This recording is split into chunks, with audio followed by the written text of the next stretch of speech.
নমস্কার, welcome to astro console. আজকের বিষয় মেষ রাশির বর্ষফল। মেষ রাশি কালপুরুষের মস্তক প্রথম রাশি, মহাকালের প্রথম রাশি, মহাকালের সৃষ্টির রাশি, মহাকালের ব্রহ্মাণ্ডের মস্তক। তো কালপুরুষের মস্তক যখন, ব্রহ্মাণ্ডের মস্তক যখন, সে কি আর চারটিখানি কথা? যেই মস্তক দ্বারা ব্রহ্মাণ্ড পরিচয় লাভ করে, ব্রহ্মাণ্ড নিজের অস্তিত্বকে প্রকাশ করে, যেই মস্তক তার পরিচয়, যেই মস্তক তার গর্ব, যে মস্তক তার শক্তি, সেই মস্তক কি আর চারটিখানি কথা? সেই মস্তক কি সাধারণ ব্যাপার? সেই মস্তকই হলো মেষ রাশি। তাই ব্রহ্মাণ্ডের সমস্ত শক্তি তোমাদের মধ্যে নিহিত আছে, তোমাদের মধ্যে লুকিয়ে আছে।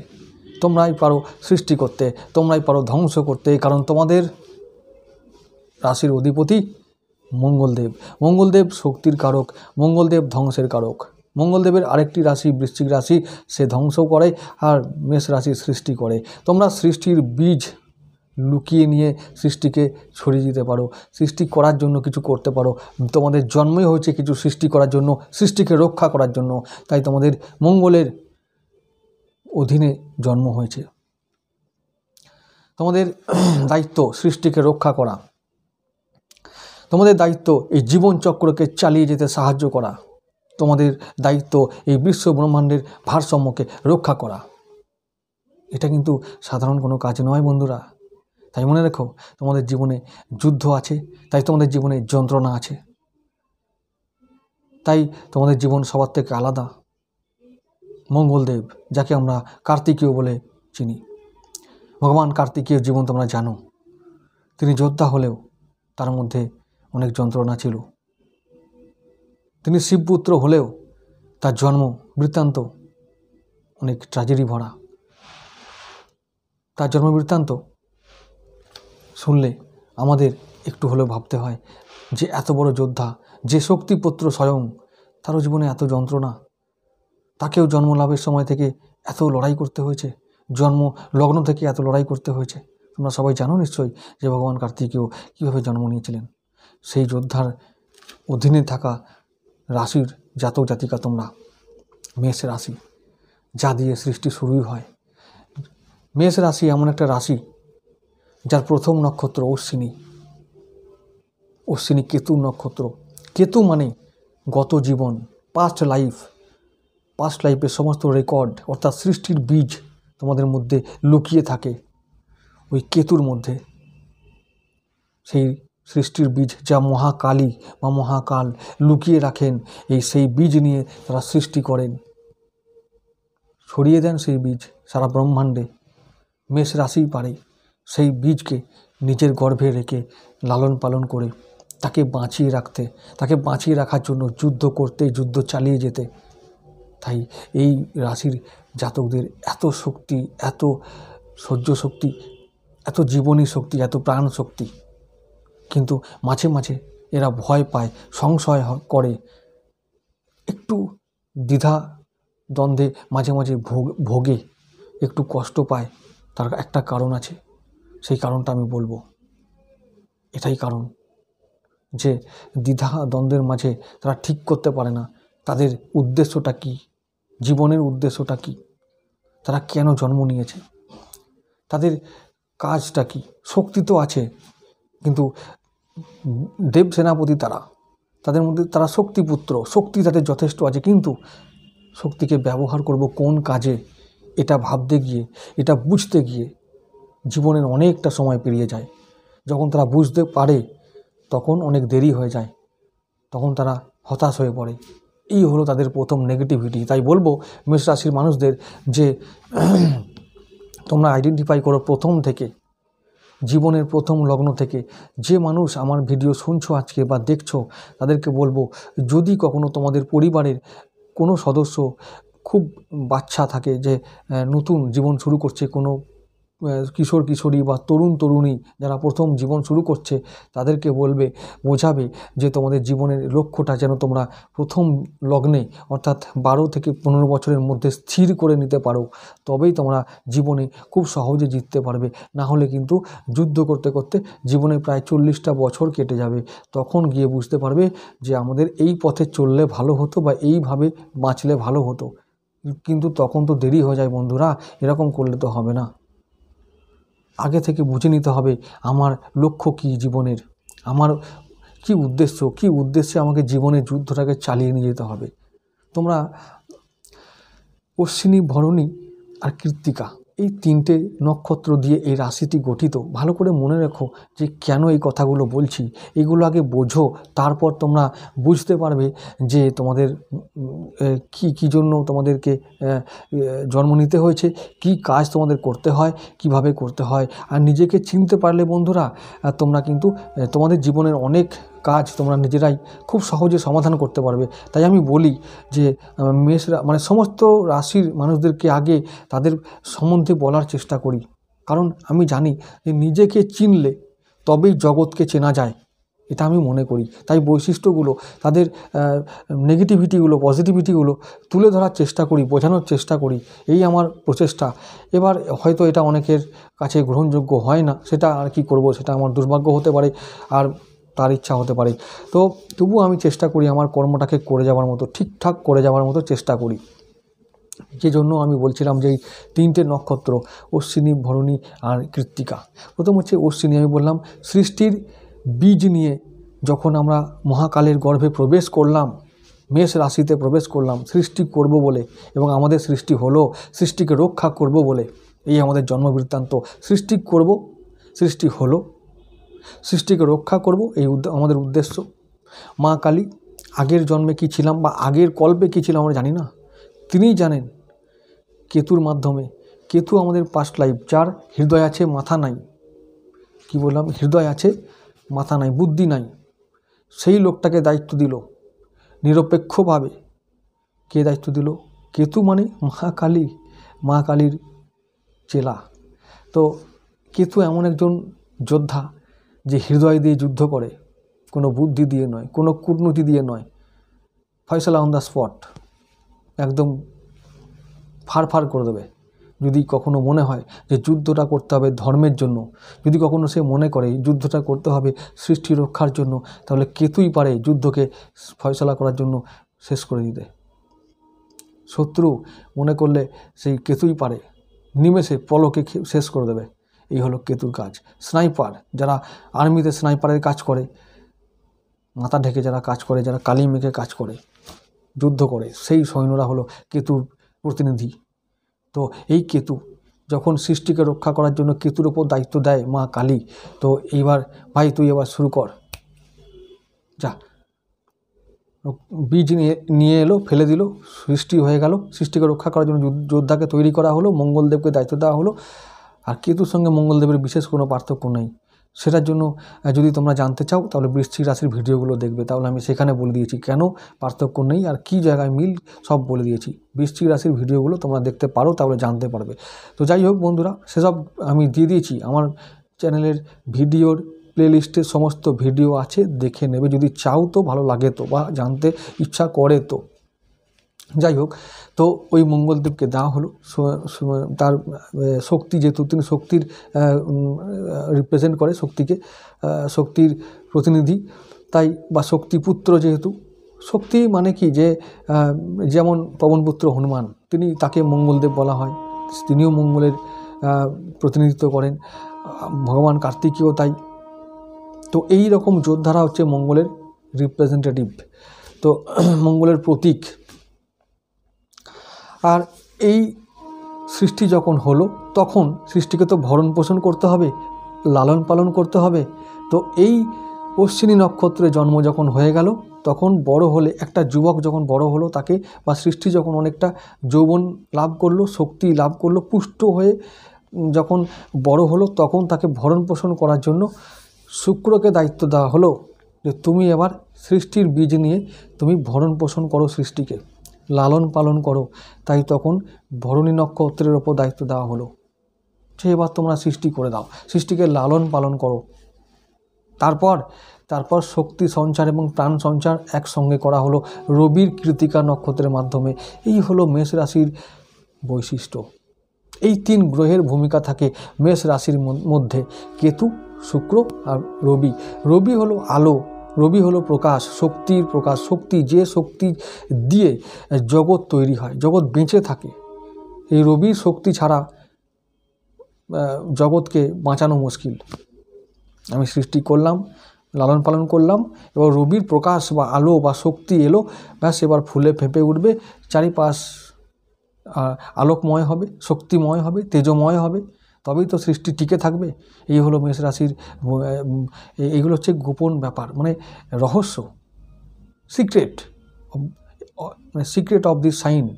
যাই হোক, তো এই রকম মানুষ যখন মানে মেষ রাশিতে জন্ম নেয়, ধরা যাক কেউ অশ্বিনীতে জন্ম নিয়েছে, তাহলে কি হবে, তাকে সৃষ্টির মানে বীজগুলোকে নিয়ে ছড়াবার কাজ করতে হবে, অর্থাৎ সৃষ্টি যে কোনো ক্রিয়েটিভিটিকে তাকে বাড়িয়ে দেওয়ার জন্য, প্রসার করার জন্য তাকে কাজ করতে হবে। তার লাইফের মোটো হবে এটা। যে মানুষটা ভরণী নক্ষত্রে জন্ম নিয়েছে তাকে শুধু মনে রাখতে হবে, জীবনে আমি সবার ভরণ পোষণ করব। জীবনে আমার চারপাশে যারা আছে সেই সব মানুষকে আমাকে ভরণ পোষণ করার দায়িত্ব নিতে হবে। জীবনে আমার আশেপাশে মানুষজনকে, সংসারে মানুষজনকে এই দায়িত্ব পালন করতে হবে। কৃতিকা যদি কারো জন্ম হয় তাহলে কি করবে? কৃতিকা যদি কারো জন্ম হয় তাহলে রবির মতন প্রকাশ বা শক্তি সমাজের বুকে ছড়িয়ে দিতে হবে। এই হলো তোমাদের জীবনের উদ্দেশ্য, এই হলো তোমাদের জীবনের রহস্য। আগেকার জীবন থেকে যে রেকর্ড তোমরা নিয়ে এসেছো, যে সঞ্চিত কর্ম নিয়ে এসছো, সেই সঞ্চিত কর্ম দিয়ে তোমাদের জীবনের আগামী দিনের পথ তৈরি হবে, এবং পথটা এইভাবেই তৈরি করতে পারলে তোমরা জীবনে সাকসেসফুল হবে, এবং সফলতার যে চান্সটা সেটা বাড়বে। তোমরা এই কথাগুলো মিলিয়ে নিয়ে আর মনে রেখে যদি জীবনে চলতে পারো, দেখবে তোমরা সফল হবে। যাই হোক, বাকিটা তোমাদের উপরে ছেড়ে দিলাম, বাকিটা ঈশ্বরের ওপর ছেড়ে দিলাম। আমার কর্তব্য, আমার যা বিদ্যা আমি সেই দিয়ে বোঝানোর চেষ্টা করলাম, শুধু এইটুকুই আমি করতে পারি, এর বাইরে আমার আর কোনো কিছু করার ক্ষমতা নেই। এরপরে আমি বলবো যে মেষ রাশির মানুষদের আরও কিছু বৈশিষ্ট্য বলে রাখি, তারপরে আমি বর্ষফল শুরু করব।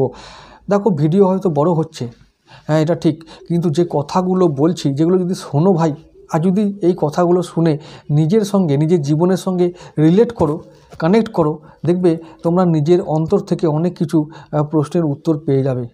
আর তোমাদের জীবনের সঙ্গে, জীবনের যে সমস্যাগুলো নিয়ে জর্জরিত হয়ে আছো, সেই সমস্যা থেকে সমাধানের পথ তোমরা পেয়ে যাবে।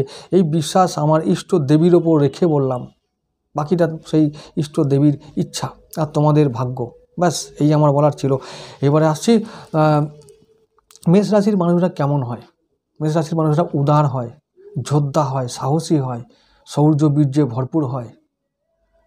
তারা সত্যের জন্য যুদ্ধ করে, তারা ন্যায়ের প্রতীক, ন্যায়ের জন্য যুদ্ধ করে, তাদের মন বড় উদার।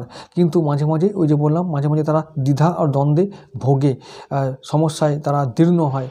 তার একটাই কারণ, এই যে বললাম, সংসারের জ্বালা আর নিজের মধ্যে থাকা আদর্শ, এর মধ্যে দ্বন্দ্ব তৈরি হয়।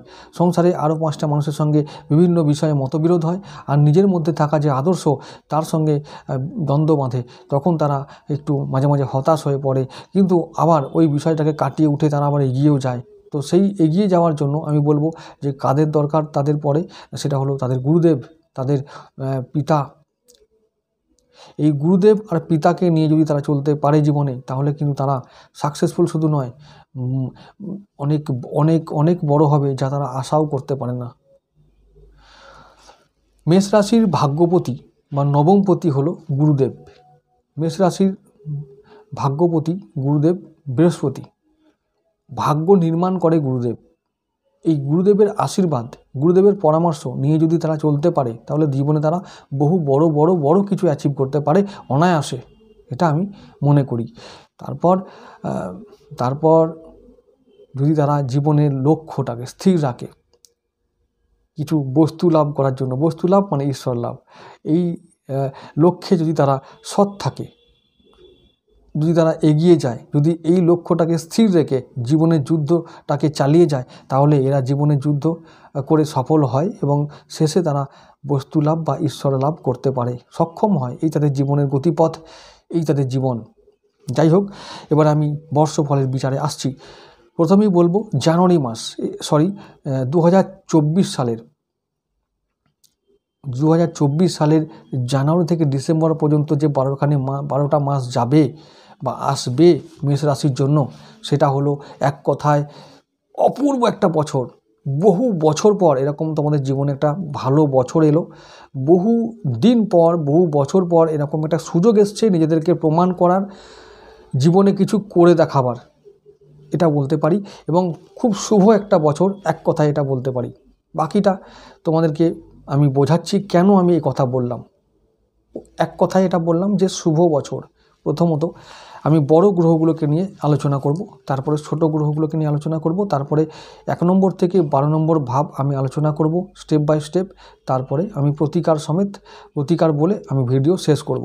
তাহলে প্রথমে হলো যেটা বলছিলাম, প্রথমে কি বলতে আমি চাইছি সেটা হলো বড় গ্রহ অর্থাৎ গুরুদেব, শনি, রাহু ও কেতু, এই 4টে বড় গ্রহ আছে। এরা বেশি প্রভাব ফেলে আমাদের জীবনে, তাই আমি বলবো যে এদের কথা আগে। বৃহস্পতিদেব তিনি থাকবেন তোমাদের দ্বিতীয়ভাবে ধনস্থানে। ধনস্থানে অর্থের কারক গ্রহ থাকলে মনে রেখো যে অর্থ নিয়ে সমস্যা দূর হয়, অর্থ নিয়ে সমস্যা দূর হয়। এবং ধনস্থানে গুরুদেব থাকলে সঞ্চয় বেশি হয়, ফিক্সড অ্যাসেট বাড়ে, ব্যাংক ব্যালেন্স বাড়ে, অর্থ কষ্ট দূর হয়। গুরুদেব এটা করবেন। ষষ্ঠভাবে গুরুদেবের পঞ্চম দৃষ্টি থাকবে, তার মানে কি হবে, পুত্র নিয়ে বা সন্তান নিয়ে সুখী হবে, পঞ্চম দৃষ্টি। তো তারপর শত্রুরা কন্ট্রোলে থাকবে, ঋণ শোধ করতে পারবে, রোগ থেকে মুক্তি পাবে, ধার দেনা থেকে মুক্তি পাবে, ধার দেনা শোধ করতে পারবে। গুরুদেব তার সপ্তম দৃষ্টি রাখবেন তোমাদের অষ্টমভাবে, বৃশ্চিক রাশিতে তোমাদের অষ্টমভাবে দৃষ্টি রাখার জন্য, শুভ দৃষ্টি এবং শুভ গ্রহের দৃষ্টি থাকার জন্য তোমরা হঠাৎ করে কোনো বড় অর্থ প্রাপ্তি করতে পারো, তো অর্থাৎ অর্থ তোমরা পাবে, বিমা থেকে লাভ হবে, উত্তরাধিকার সূত্রে লাভ হবে, লটারি থেকে লাভ হবে, যে কোনো গ্যাম্বলিং থেকে লাভ হবে। তো এটা মনে রেখো, রোগ থেকে মুক্তি পাবে। তো এগুলো অনিবার্যভাবে হবে। তোমাদের কর্মস্থানে গুরুদেবের দৃষ্টি থাকবে, নবম দৃষ্টি, তাই কর্মভাব শুভ হবে। কর্মভাব শুভ হলে কর্মের জায়গায় সমস্ত বাধা তোমরা দূর করতে পারবে অনায়াসে। এতদিন পর্যন্ত যে কর্মের জায়গায় যেসব অশান্তি চলছিল সেগুলো নিমেষে দূর হবে। কখন থেকে হবে? এপ্রিল মাসের পর থেকে হবে। প্রথম 3টে মাস গুরুদেব তোমাদের লগ্নেই থাকবে, আর গুরুদেব লগ্নে আছে মানেই সমস্ত সমস্যা থেকে বহু দিক থেকে তোমাদের রক্ষা করছেন এবং করবেন। 3 মাস, জানুয়ারি থেকে মার্চ পর্যন্ত।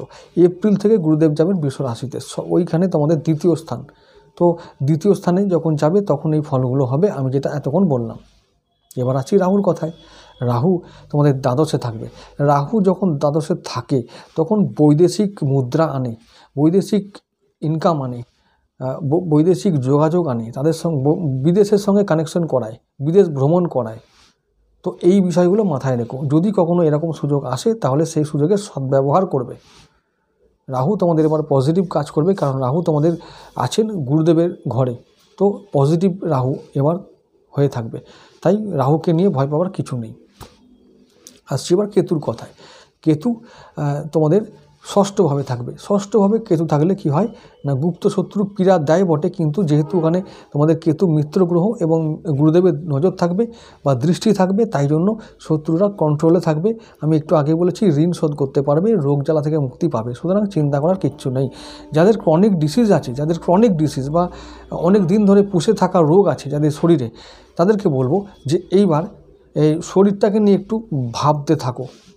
গুপ্ত কোনো রোগ যদি থাকে সেগুলোকে নিয়ে এবার নেগলেক্ট করো না, সেগুলোকে এবার সঠিকভাবে সঠিক সময়ে ট্রিটমেন্ট করাবে, এটাই তোমাদের কাজ। যদি কখনো শিরদাঁড়ায় কোনো পেন বা হাঁটুতে কোনো পেন থাকে তাহলে সেগুলোকে একদম ইগনোর করবে না, সোজা যাবে ডাক্তারের কাছে, ট্রিটমেন্ট করাবে। এবার আসছে শনির কথায়। শনিদেব তোমাদের থাকবে একাদশভাবে। শনি সব থেকে বেশি পজিটিভ ফল এবার তোমাদের দেবেন, কারণ কালপুরুষের একাদশ ভাবের একাদশপতি আছেন, তোমাদের একাদশভাবে আছেন, তাই শনি এবার তোমাদের পজিটিভ ফল দেবেন। শনি পজিটিভ এই জন্যে হবেন যে শনি তার নিজস্ব ঘরে আছেন, আনন্দময় স্থানে আছেন, মূল ত্রিকোণে আছেন, নিজের ঘরে মানে স্বরাশিতে আছেন, কুম্ভ রাশিতে আছেন। তো একাদশপতি একাদশে থাকলে শুভ ফল দেন। কর্মপতি তিনি, তোমাদের কর্ম যদি সঠিক করো, নির্দিষ্ট সময়ে শেষ করো, কর্মের জায়গায় যদি সৎ থাকো, তাহলে ফল পাওয়া নিয়ে চিন্তা করবে না। ফল তো শনিদেব তিনি দেবেন, 10 হাত ভরে দেবেন, এটা অনিবার্যভাবে হবে। বহু দিন পরে এরকম একটা সুযোগ আসছে, তাই চিন্তা করো না। এই 2024 তোমাদের জন্য শুভ একটা বছর হয়ে দাঁড়াবে, কোনো চিন্তা করো না, কোনো চিন্তা করবে না। আচ্ছা, এরপরে আসছি ছোট গ্রহগুলোকে নিয়ে। ছোট গ্রহ শুক্রদেব দ্বিতীয়পতি, তো শুক্র গ্রহ যখন রাহুর সঙ্গে যাবে তখন একটু ব্যয় করাবে, ব্যাস, আর কোনো চিন্তা নেই। বাকি সারা বছর শুক্রদেবকে নিয়ে কোনো চিন্তা করার কিছু নেই। সপ্তমপতি শুক্রদেব হবার জন্য আমাদের এবার না বৈবাহিক সূত্রে কিছু ইনকাম হবে ধনস্থানে, ধনপতি যেহেতু, তো বিয়ের সূত্রে, বৈবাহিক সূত্রে, ব্যবসার সূত্রে তোমাদের ধনলাভ হবে, মানে ইনকাম হবে, আবার ধন সঞ্চয় হবে। তাই শুক্রদেবকে নিয়ে এবছর চিন্তা করার কিছু নেই। শুক্রদেব তিনি তোমাদের এবার সাহায্য করবেন, ঠিক আছে, তাই কোনো চিন্তা নেই। আর ইনকাম হবে, ধন সঞ্চয় হবে, তাহলে আর চিন্তা নেই। এবার আসছি মঙ্গলদেবের কথায়, তোমাদের লগ্নপতির কথায়। মঙ্গলদেব যখন রাহুর সঙ্গে যাবে, ব্যাস খালি গাড়ি একটু সাবধানে চালাবে, মাথা ঠান্ডা রেখে কাজ করবে, আর কোনো চিন্তা নেই। অ্যাক্সিডেন্ট হতে পারে, বিশেষ করে পায়ে চোট লাগতে পারে, পায়ের দিকে চোট লাগতে পারে, তাই গাড়ি সাবধানে চালাবে, লাল গাড়ি চালাবে। আর লাল গাড়ি চালালে তোমরা সাবধানে ড্রাইভ করবে। রাহুর সঙ্গে যখন থাকবে তোমরা সেই সময় আমার রাশিফলের ভিডিওতে চোখ রাখবে, আমি কিছু প্রতিকার বলে দেবো, তো সেগুলো ফলো করবে, অবশ্যই মুক্তি পাবে। আর এবারে বলছি বুধদেবের কথায়। বুধ তোমাদের তৃতীয়পতি যখন রাহুর সঙ্গে যাবে তখন তোমাদের আশেপাশের মানুষজনের সঙ্গে একটু মতান্তর বা মতবিরোধ হতে পারে, একটু ঝড়ঝাটি হতে পারে, তো বড় কিছু নয়, কারণ রাহু তোমাদের খুব ক্ষতি এবছর করবে না, কারণ এবছর তোমাদের সমস্ত গ্রহগুলো পজিটিভভাবে ফল দেবে। যদি জন্মছকে বড় কোনো দোষ না থাকে, যদি জন্মছকে বিশেষ কোনো পীড়া বা কোনো অসুবিধা না থাকে, তাহলে কিন্তু এই বছরটা তোমাদের শুভ যাবে 90%, এটা বলে দিলাম। এবারে আসছি চন্দ্রদেবের কথায়। চন্দ্রদেব তোমাদের চতুর্থপতি, চন্দ্রদেব তোমাদের মিত্র গ্রহ, তাই পারিবারিক শান্তি বজায় থাকবে। পারিবারিক শান্তি নিয়ে বা মানসিক শান্তি নিয়ে বিশেষ কোনো চিন্তার কারণ নেই। তিনি যখন রাহুর সঙ্গে গোচর করবেন সেই সময়গুলোতে একটু মানে চিন্তাটাকে কন্ট্রোলে রেখো, টেনশনকে কন্ট্রোলে রেখো, তার জন্য ধ্যান করবে, প্রাণায়াম করবে, তাহলে মানসিক যে শান্তি সেটা বজায় থাকবে। এবার আসছি রবিদেবের কথায়। পঞ্চমপতি রবিদেব তোমাদের মিত্র গ্রহ, তাই পঞ্চম ভাবের সঠিক ফল পাবে। তোমাদের পঞ্চম ভাবে যে বিদ্যা, উচ্চ বিদ্যা বা এই সমস্ত যেগুলো আছে, প্রেম, তারপর স্ট্রাগল, প্রতিভা, তারপর হচ্ছে যে সন্তানের শরীর স্বাস্থ্য, এসব নিয়ে বিশেষ করে চিন্তা করার কিছু নেই। যখন রাহুর সঙ্গে রবির গ্রহণ দোষ তৈরি হবে জন্মছকে বা গোচরে, তখন তোমরা একটু নজর রেখো যে ওই সময়টা একটা মাস, কখন সেটা ওই এপ্রিল মাস মানে চৈত্র মাস বাংলার, সেই সময় তোমরা একটু সন্তানের শরীর স্বাস্থ্যের দিকে একটু নজর রেখো, তাহলে আর বিশেষ কোনো কারণ নেই চিন্তা করার। তো এবার আসছি আমি লগ্ন থেকে নিয়ে দ্বাদশ ভাব পর্যন্ত একটু সংক্ষেপে বিচার করার চেষ্টা করি যে কী আমরা ভাব দেখতে পারি, তারপরে প্রতিকার বলে আমি ভিডিও শেষ করব। তো আমি দেখতে পাচ্ছি যে লগ্নপতি মঙ্গলদেব, আমি বলেছি লগ্নপতি মঙ্গলদেবকে নিয়ে কোনো চিন্তার কিছু নেই, তোমাদের শরীর স্বাস্থ্য ভালো থাকবে। ওভারঅল যে সমস্ত জিনিসগুলো লগ্নভাব থেকে আমরা দেখি, যেমন মাতার স্বাস্থ্য, পিতার স্বাস্থ্য, নিজের শরীর স্বাস্থ্য, সমস্ত কিছু এবার ভালো থাকবে। আর নবমপতি গুরুদেব যেহেতু তোমাদের ধনস্থানে আছে, তাই ভাগ্যভাব অনুকূল থাকবে। দ্বিতীয়পতি শুক্রদেব তোমাদের সবসময় ফেভারে থেকে কাজ করবে, কারণ দ্বিতীয়ভাবেই গুরুদেব আছেন বসে, তার নজরে আছেন, তাই ধনস্থান শুভ থাকবে। তৃতীয় ভাব বুধ, তৃতীয়পতি এবং ষষ্ঠপতি বুধদেব তিনি যখন রাহুর সঙ্গে গোচর করবেন, তখন তোমরা যে কোনো মানুষের সঙ্গে, যখন আশেপাশের মানুষের সঙ্গে বা সামনে যে মানুষটা আছে তার সঙ্গে একটু বাণী ও ব্যবহারকে নিয়ন্ত্রণে রেখে কথা বলবে, তাহলে কিন্তু চিন্তা করার কিছু নেই। যদি তোমরা এটা করতে পারো তাহলে চিন্তা করার কিছু থাকবে না। আমি চন্দ্রদেবের কথা বলেছি, চন্দ্রদেব মানসিক শান্তি ও পারিবারিক শান্তি বজায় রাখতে সাহায্য করবে। মাতার শরীর স্বাস্থ্য নিয়ে বিশেষ করে চিন্তা করার কিছু নেই, তার শরীর ভালো থাকবে। পঞ্চমপতি রবিদেবের কথা যদি বলি, তাহলে রবিদেব তিনি তোমাদের মিত্র গ্রহ, তাই পঞ্চমভাবে যে সমস্ত ভাবগুলো বা কারো কথাগুলো থাকে সেগুলো যেমন সন্তানের শিক্ষা, সন্তানের শরীর স্বাস্থ্য, তোমাদের প্রতিভা, তোমাদের উচ্চশিক্ষা সমস্ত কিছু অনুকূলে থাকবে, শুভ হবে। আর সপ্তম ভাব শুক্রদেব, সপ্তম ভাব মানে ব্যবসা বাণিজ্য কন্ট্রোলে থাকবে, সেখান থেকে ইনকাম হবে। আমি এটা আগেই বলেছি, কিছু আয় হবেই, সঞ্চিত ধন তৈরি হবে, অর্থাৎ তোমরা ফিক্সড অ্যাসেট তৈরি করতে পারবে, ব্যাংক ব্যালেন্স বাড়াতে পারবে, ব্যবসার মাধ্যমে ব্যবসা অনুকূলে থাকবে। অষ্টমভাবে তোমরা বলেছি প্রাপ্তিযোগ আছে, সেখানে প্রাপ্তি করতে পারো। নবমভাবে তোমরা, নবম ভাব যেহেতু গুরুদেব আছে, নবমপতি গুরুদেব, তো নবমপতি যেহেতু ধনস্থানে থাকবে, শুভ স্থানে থাকবে, তাই এবছর তোমাদের ভাগ্যভাব অতি শুভ, গুরুর আশীর্বাদ পাবে। যে কোনো বড় কাজ করার আগে তোমরা বড়দের সঙ্গে পরামর্শ করবে, তাহলে তোমরা অনেক কিছু বিপদ থেকে রক্ষা পাবে এবং পথ নির্দেশ পাবে, তাদের আশীর্বাদ পাবে এবং জীবনে সফল হতে পারবে সহজেই। পিতার সঙ্গে এবং গুরুদেবের সঙ্গে আলোচনা করবে। এক্সপার্ট মানে যারা আমাদের এক্সপার্ট তারাই আমাদের গুরু, এটা মনে রাখবে। গুরুকে মানে সবসময় দাড়ি গোঁফ রেখে রাখতে হবে সেরকম গুরু এইরকম বলতে চাইছি না। দশমপতি ও একাদশপতি শনিদেব অনুকূলে থাকবে, দশম অর্থাৎ কর্মস্থান এবং আয়স্থানের মধ্যে একটা ফল বা শুভ ফল আমরা আশা করতে পারি মেষ রাশির জন্য এই বছর। দ্বাদশপতি আমাদের গুরুদেব, দ্বাদশপতি মানে বিদেশ থেকে ইনকাম করে আমরা বা বিদেশে গিয়ে ইনকাম করে আমরা ব্যাংকে আমাদের টাকা জমাতে পারি, এই সুযোগ তিনি দেবেন। আমরা বিদেশে গিয়েও টাকা ইনকাম করতে পারবো মেষ রাশির যারা মানুষ, এটা মনে রেখো। তাই ওখানে রাহু আছে, যারা সোশ্যাল মিডিয়াতে কাজ করো, যারা মিডিয়াতে কাজ করো, তাদের জন্য এটা শুভ সময়। তো রাহু তোমাদের এবার কিছু ফাটকা ইনকাম দেবে এবং সেই ইনকাম তোমাদের ব্যাংকে ঢুকবে, মনে রেখো কথাগুলো। তাই বলছি এই বছরটা তোমরা একটু ভালোভাবে একটু কিছু বিশেষ ছোটোখাটো জিনিসগুলো যদি নজর রেখে চলতে পারো, বিশেষভাবে কোনো চিন্তা করার বা বড় সড়ো কোনো কারণ নেই চিন্তা করার, ব্যাস এটাই আমি বলে রাখলাম। এবার আসছি আমি প্রতিকারগুলো বলছি, আর শুভ বর্ণ এগুলো বলে রাখি। শুভ বর্ণ সবসময় লাল, হলুদ, কমলা, গোলাপি, গেরুয়া এইসব। এবারে শুভ বার মঙ্গলবার, শুভ ধাতু সোনা ও তামা, শুভ দিক পূর্ব দিক, শুভ প্রহর তৃতীয় প্রহর, শুভ রত্ন রক্তপ্রবাল, চুনি পোকরাজ ও মুক্ত। অশুভ মাস কার্তিক মাস, অশুভ বার হচ্ছে শুক্রবার, শুভ তিথি তৃতীয়া ও দ্বাদশী, সেটা শুক্ল এবং কৃষ্ণপক্ষ দুটো পক্ষের জন্যই। শুভ তারিখ 1, 2, 3 আর 9 তারিখ, ঠিক আছে। এবারে আসছি এই রাশির যে প্রতিকার যদি কখনো নিতে হয়, রত্ন আমি বলেছি যে রক্তপ্রবাল, চুনি ও পোখরাজ আর মুক্ত। এছাড়াও যদি কেউ কখনো রুদ্রাক্ষ নিতে চাও, তাহলে রুদ্রাক্ষের জন্য বলবো যে তোমরা একমুখী রুদ্রাক্ষ নিতে পারো, মঙ্গলের জন্য 9মুখী রুদ্রাক্ষ নিতে পারো বা 7মুখী রুদ্রাক্ষ নিতে পারো। তবে আমি বলবো যে একমুখী ছাড়া অন্যান্য রুদ্রাক্ষগুলো নিতে গেলে তোমরা এক্সপার্টের পরামর্শ নেবে, তাহলে অবশ্যই প্রতিকারটা ভালো হবে এবং সঠিক হবে, এটা আমার নিজস্ব বিশ্বাস। তাই আমি মনে করি পরামর্শ গ্রহণ করা দরকার, তাহলে ভুল হওয়ার সম্ভাবনা থাকবে না। যাই হোক বন্ধুরা, আজকে এইটুকু থাক।